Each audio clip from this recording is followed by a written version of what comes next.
M. l'abbé Faustin, à 80%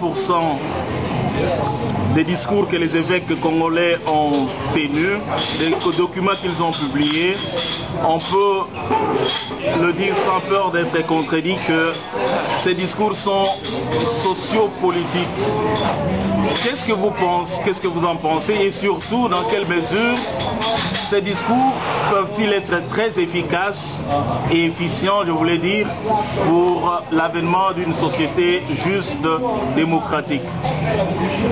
Donc, quand tu poses la question en disant 80% on peut les confirmer sans peur d'être contredit, comme si on se reprocherait quelque chose de voir que les évêques prennent position sociopolitique, ce qui est tout à fait normal dans le contexte qui est le nôtre, puisque tout à l'heure on parlait de théologie. Une théologie qui n'est pas contextualisée risque d'être tout simplement en l'air. Il y a un problème de société chez nous, il y a une lumière de l'évangile qui est aussi apportée par l'Église.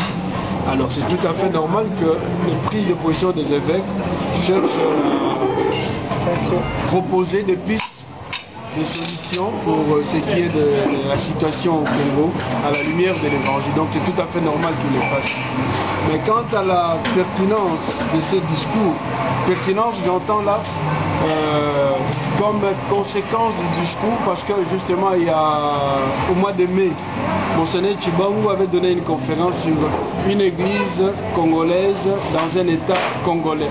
40 ans d'existence. Plus que l'église a fait toutes les déclarations, ainsi de suite. Moi-même j'ai posé la question à Monseigneur Tshibangou en disant, mais puisque ces discours-là visent l'amélioration de la situation sociopolitique, mais quand nous regardons en face, malgré toutes ces déclarations, on n'a pas l'impression, mais là c'est ça la réalité, on ne fait que s'enfoncer. Et qu'est-ce que nous pouvons dire?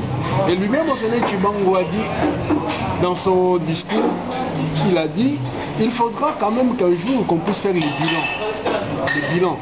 Et il n'a pas manqué dans ses propos d'épingler un moment qu'il a jugé comme capital dans la prise de position de l'Église, la journée du 7 février.